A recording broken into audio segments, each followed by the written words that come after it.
1 முதல் 12ஆம் வகுப்பு வரை சிபிஎஸ்இ வீடியோ கிளாஸஸ் உடன் பல டெஸ்ட் பயிற்சி ஐஐடி, ஜேஇஇ, ஷெஸ்சி, பேங்கிங், ஸ்டேட் மற்றும் சென்ட்ரல் கவர்மெண்ட் பயிற்சி தேர்வு எல்லாம் ஒரே மொபைல் செயலி. மக்கியாவெல்லி சொன்ன அதிகார ரகசியங்களை நீங்க உங்க ரியல் வாழ்க்கையிலே பயன்படுத்திக்கணும் என்றா முதல்ல ஒரு உண்மைய மனசுக்குள் பதிச்சுக்கணும். நீங்க இதுவரைக்கும் உங்க சக்திய, உங்க கவனத்தையும், உங்க அமைதியையும் வேற யாருக்கோ ஃப்ரீயா கொடுத்துட்டு தான் வாழ்ந்திருக்கலாம். உங்களை மதிக்காதவர்களுக்காக நிச்சயம் நீங்க வாதம் பண்ணியிருப்பீங்க. புரிஞ்சுக்காதவர்களுக்காக கிளாக் கணக்குல விளக்கம் கொடுத்திருப்பீங்க. உங்கள தாழ வைக்கிற கமெண்ட்ஸுக்கு இருக்கும் எல்லா ராத்திரியும் மைண்ட்ல ரிப்ளை தயார் பண்ணி துன்பப்பட்டிருப்பீங்க. அவ்வளவு நேரமும் அவ்வளவு உணர்ச்சி சக்தியும் யாருக்காகனா கேட்டீங்கன்னா உங்களுக்கு தகுதி இல்லாதவர்களுக்காகத்தான். இப்போ இருந்து அது முடிஞ்சிடும். இந்த வாய்ஸ் ஓவர் முழுசும் ஒரு விஷயத்துக்காகத்தான். எதிர்வினையால் வாழ்ற நிலைமையிலிருந்து, அதிகாரத்திலிருந்து செயல்படுற நிலைக்கு நீங்க ஷிஃப்ட் ஆகணும். சண்டை இல்லாம எப்படி ஜெயிக்க முடியும், பேசாம எப்படி இன்ஃப்ளூயன்ஸ் பண்ண முடியும், புறக்கணிப்பு சுத்தமா ஆயுதமா எப்படி யூஸ் பண்ண முடியும் அப்படின்னா இதுக்கு மாக்கியாவெல்லியன் லெவல் உளவியல் தந்திரங்கள் இருக்கு. இவ்ளோ பேரு ரோஜா ரியாக்ட் பண்ணிக்கிட்டு தான் ஸ்ட்ராங்குன்னு நினைச்சுக்கிட்டு இருப்பாங்க. ஆனா ரியலா பவர் உள்ளவங்க என்ன பண்றாங்கன்னு இப்போ பாத்துக்கலாம். முதல்ல ஒரு பெரிய கன்செப்ட், உங்க கவனம்தான் உங்க தங்கம். உங்க கையில இருக்கும் பணத்தை வச்சு கேர்ஃபுல்லா இருக்கிற மாதிரி அட்டென்ஷன் வச்சு கேர்ஃபுல்லா இருக்கணும்னு யாரும் கத்துக் கொடுக்க மாட்டாங்க. யாராவது டிஎம் பண்ணினா, யாராவது டேக் பண்ணினா, யாராவது பப்ளிக் ட்ரால் பண்ணினா யோசிக்காம அவங்க சைட்ல போய் அரக்கி பண்றவங்க தான் பெரும்பாலோனா இருக்கும். அவங்க நினைப்பது நான் பதில் சொல்றேனே, நானே போல்டுன்னு. ஆனா உள் மாதிரி நடக்கிறது என்னன்னா, அவங்க கவனத்தையும் நேரத்தையும் சுத்தமா வேஸ்ட் பண்ணிக்கிட்டு இருக்காங்க. ஒருத்தரை பற்றி தினமும் கோபமா நினைக்கிறீங்கன்னா ஆக்சுவலி அவர்தான் உங்க வாழ்க்கைய கண்ட்ரோல் பண்ணிக்கிட்டாருன்னு அர்த்தம். அதனாலதான் பவர் உள்ளவங்க ஒரு சிம்பிள் ஃபில்டர் யூஸ் பண்ணுவாங்க. இந்த மனிதன் இந்த சூழ்நிலை என்கிட்ட இருந்து கவனம் டிசர்வ் பண்றதா கேள்வி கேட்பாங்க. ஆன்சர் இல்லைன்னா ஒரே இல்லாம சைடா போயிடுவாங்க, எக்ஸ்பிளைன் பண்ண மாட்டாங்க, ஜஸ்டிஃபை பண்ண மாட்டாங்க, சைலண்டா ஸ்கிப் பண்ணுவாங்க. தகுதி இல்லாதவர்களை இக்னோர் பண்றது பலவீனம் இல்ல.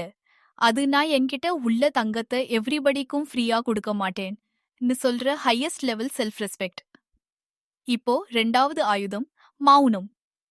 நம்ம கல்ச்சர்ல நீங்க எதுக்கு மௌனமா இருக்கீங்க, ஏதோ தவறு பண்ணியிருப்பீங்க, அதனாலதான் பேச மாட்டீங்கன்னு பலர் ப்ரெஷர் பண்ணுவாங்க. ஆனா மக்கியாவெல்லி என்ன அப்சர்வ் பண்ணார்னா, அதிகமா பேசுறவங்க தான் தங்களையே டிஸ்ட்ராய் பண்ணிக்கிறவங்க. எப்ப பேசணும், எப்ப மௌனமா இருக்கணும்னு தெரிஞ்சவங்க தான் சர்வைவ் பண்ணி மேலே போவாங்க. நீங்க யாராவது அவமரியாதை செய்ததுக்கு சுடுசுடு ரிப்ளை தட்டுறீங்கன்னா அவங்களுக்கு தேவையான வேலிடேஷன் நீங்களே கொடுக்குறீங்க. நீ சொல்லினது பெரிய விஷயம்தான், அதனாலதான் நான் இவ்வளவு எமோஷனலி ரியாக்ட் பண்றேன்னு இன்டைரக்ட்லி அக்செப்ட் பண்ணிட்டே இருக்கீங்க. மௌனம் வேற மாதிரி வேலை பண்ணும். நீங்க எதுவும் சொல்லாம இருக்கிறப்போ அவர்களோட பிரெயின் ஒரு ரெஸ்ட் இல்லாம ஓட ஆரம்பிச்சிடும். அவர் பார்த்தாரா, அப்செட் ஆனாரா, என்னத்தான் நினைக்கிறாரோ அவர்கள்தான் ரொம்ப நாளைக்கு அந்த சேம் மெசேஜ் மைண்ட்ல லூப்பா ஓட்டிக்கிட்டு டார்ச்சர் ஆகுவாங்க. நீங்க 5 செகண்ட்க்கு முன்னாடியே அவர்களை பற்றி மறந்துட்டு இருக்கலாம். ஆனா அவர்களுக்கு அந்த அன்ஆன்சர்ட் சைலன்ஸ் ஒரு ஓபன் வூண்ட் மாதிரி நீண்ட நாட்கள் வலிக்க ஆரம்பிச்சிடும். அதுதான் மௌனத்தோட சைக்காலஜிக்கல் பவர். 3வது தந்திரம் முழுக்க மறைந்து டிசப்பியர் ஆகிறதல்ல, திட்டமா விலகி இருக்கிறது. எல்லாரையும் பிளாக் பண்ணிட்டு எல்லா இடத்திலிருந்தும் வேனிஷ் ஆயிடுறது பவர் இல்ல, அது ஓடி போறதுதான். பவர் என்னன்னா உடலிற்கு இருக்கீங்க, ஆனா எமோஷனலி டச் பண்ண முடியாத அளவுக்கு இருக்கீங்க.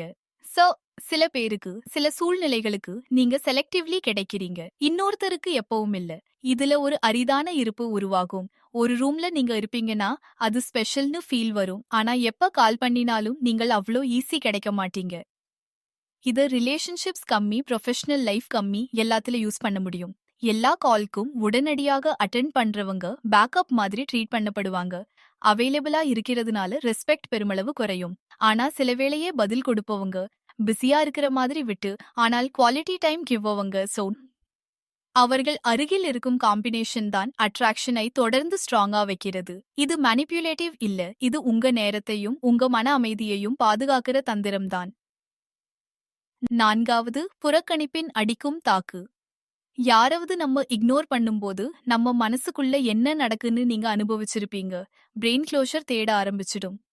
ஏன், என்ன தவறு, என்ன காரணம் நம்ம தான் ஸ்டோரி கட்ட ஆரம்பித்துக்குவோம். எக்ஸாக்ட் இதே எஃபெக்ட் தான் நீங்க தகுதி இல்லாதவர்களை உத்தியாக இக்னோர் பண்ணும்போது அவர்கள் மேல் நடக்கும். ப்ரூஃப் பண்ண வேண்டாம், லாஸ்ட் வேர்ட் வேண்டாம், நான் தான் ரைட்டுன்னு வாதம் வெல்லன்னு அவசியமே இல்ல. நீங்க கவனத்தை பறித்த நொடியிலேயே அவர்கள் உங்க வாழ்க்கையில இருந்த பவர் முழுக்க தூக்கி எறியப்பட்டுடுச்சு. மா இதுல முக்கியமான பாயிண்ட், இது எல்லார் மேலும் யூஸ் பண்ண சொல்லவில்லை. இந்த இக்னரிங் என்ற ஆயுதத்தை எந்த வகை மனிதர் மேல் ப்ரூட்டலி அப்ளை பண்ணணும்னு தெளிவா தெரிஞ்சுக்கணும். மாக்கியவெலியன் லென்ஸ்ல பார்ப்போம்னா 3 குரூப்: ஓபன் எனிமீஸ், சுத்தமா நெகட்டிவ் கிரிட்டிக்ஸ், சைலண்ட் சக்தியை உறிஞ்சும் எனர்ஜி வேம்பயர்ஸ். ஓபன் எனிமீஸ் பின்னால பேசுறவங்க, பப்ளிக்கா இமேஜ் கெடுக்கிறவங்க, திட்டமா உங்கள தாழ வைக்க முயலுறவங்க. இவங்களோட பேரை கிளீன் பண்ணிக்கணும்னு அவங்களோட லெவலுக்கு போய் ஆர்கியூ பண்ண வேண்டிய அவசியமே இல்ல. நீங்க கண்டினியூஸா மேம்பட்டு அச்சீவ்மெண்ட் காட்டிக்கிட்டே இருந்தா அவங்களுக்கு உங்க வெற்றி இட்செல்ஃப் டார்ச்சரா மாறிடும். இரண்டாவது குரூப், எந்த வேல்யூவும் உருவாக்காம பக்கம் நின்னு உங்கள பத்தி கமெண்ட் பண்ணிக்கிட்டு தான் இருப்பவர்கள். இவங்களுக்கு வாழ்க்கைன்னா மற்றவங்கள பத்தி பேசுறதுதான். இவர்கள் மேல் ரியாக்ட் பண்ணி, எக்ஸ்பிளைன் பண்ணி, ப்ரூவ் பண்ணி டைம் வேஸ்ட் பண்றது. அவர்களுக்கு டயட்ல ஃபுல் ஆற்றல், ஃபுல் கவனம் ஊட்டி வளர்க்கிற மாதிரி. ரியாக்ஷன் இல்லாத இடத்துல இவர்கள் சர்வைவ் பண்ண முடியாது. அவங்க கத்திக்கட்டும், நீங்க வேலை பண்ணிக்கோங்க. மூன்றாவதா, நிறைய பேருக்கு மிக டேஞ்சரஸ் எனர்ஜி பாரசைட்ஸ். வெளிப்படையான எதிரி இல்லே, க்ளோஸ் ஃப்ரெண்டு மாதிரி இருப்பாங்க. ஆனா ஒவ்வொரு வாரமும் அவர்களுக்கு ஒரு ஃப்ரெஷ் கிரைசிஸ். பேச ஆரம்பிச்சவுடன் 1 மணி நேரம் 2 மணி நேரம் அவர்களோட ஸ்டோரி, அவங்களோட புண்ணு, அவங்களோட டிராமா. நிஜமா சொல்யூஷன் தேடுவதில்ல, கவனம் மட்டும் தேவை. இப்படி ஒருத்தருக்கு நீங்க ரிப்பீட்டடா சரிப்பா பரவாயில்ல, எப்படி ஹெல்ப் பண்ணலாம் ன்னு பதில்கிட்டே இருந்தா அவர்களது ப்ராப்ளம்ஸ் ஒருபோதும் முடிவடையாது. இதுக்குத்தான் மக்கியவெலியின் தீர்வு மிகவும் குளிர்ச்சி, ஆனா ப்ரூட்டலி எஃபெக்டிவ். இந்த 3 வகை மனிதர்களையும் உங்கள் வாழ்க்கையிலிருந்து அமைதியா, முழுமையா, நிரந்தரமா நீக்கணும். ஷவுட் பண்ணணும்னா தேவையில்லை, சண்டை வேண்டாம், இனிமேல் நான் உங்களோட தொடர்பு இல்லைன்னு அனௌன்ஸ்மெண்ட் கூட தேவையில்லை. படிப்படியாக பதில்களை குறைச்சு அவர்களோட கிரைசிஸ்களுக்கு ஃப்ரீ கவுன்சிலிங் ஸ்டாப் பண்ணி உங்க டைம்லைன்ல அவர்களுக்கான இடத்த கவர் பண்ணும் புது பயனுள்ள மனிதர்களை அலோவ் பண்ண ஆரம்பிக்கணும். உங்க நேரமும் உங்க மன இடமும் லிமிடெட் ரிசோர்ஸ், அது ஒர்த் உள்ளவர்களுக்கே போகணும். அடுத்த தந்திரம், அக்கறையின்மையின் கவசம், எமோஷனல் ஆர்மர். இது எனக்கேதும் மேட்டர் ஆகாதுன்னு கோல்டா இருக்கிறதில்ல. என்ன உங்களுக்கு உண்மையிலேயே மேட்டர் ஆக வேண்டும், என்ன உங்களோட மனசுக்கு டச் ஆகக்கூடாது என்பதுல கிளாரிட்டி வந்தால் ஆகும்.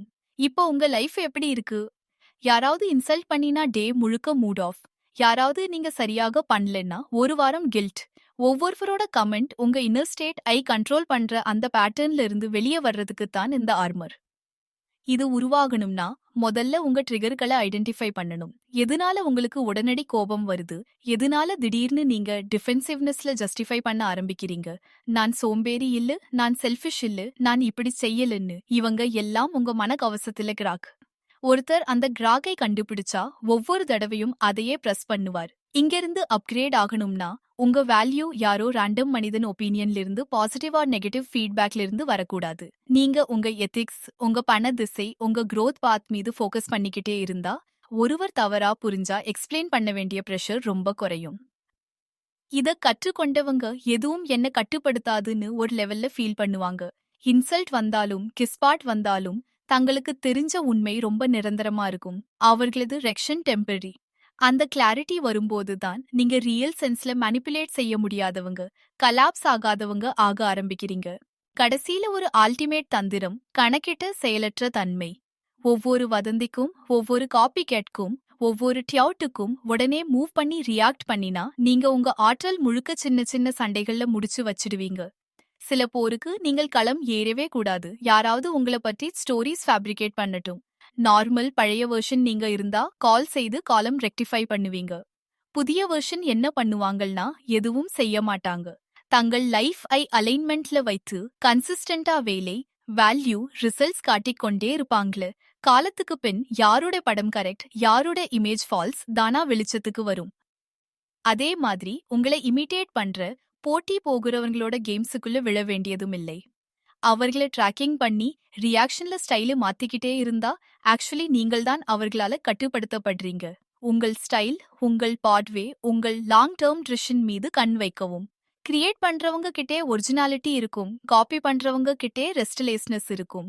நீங்க முக்கியமாக செய்ய வேண்டியது உங்களுக்கு உண்மையிலேயே பொருள்படும் வெற்றிக்காகவே ஃபைட் பண்ணணும். எல்லாரும் எக்ஸ்பெக்ட் பண்ற பெட்டி பேட்டில்ஸ்ல இருந்து வெளியே நிக்கணும்.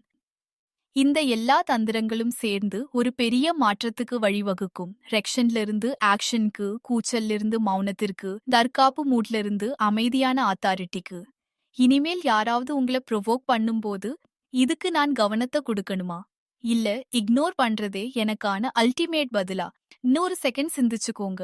பல தடவைகள் உங்களுக்கு தெரியும், உங்க சைலன்ஸ் தான் அவர்களுக்கு மிகப்பெரிய ஷாக். நீங்க முன்னாடி போய் கொண்டிருக்கும் பேஸ் தான் அவர்களுக்கான பனிஷ்மெண்ட். உங்களோட இன்டிஃபரன்ஸ் தான் அவர்களோட ஈகோக்கு கடைசி அடி.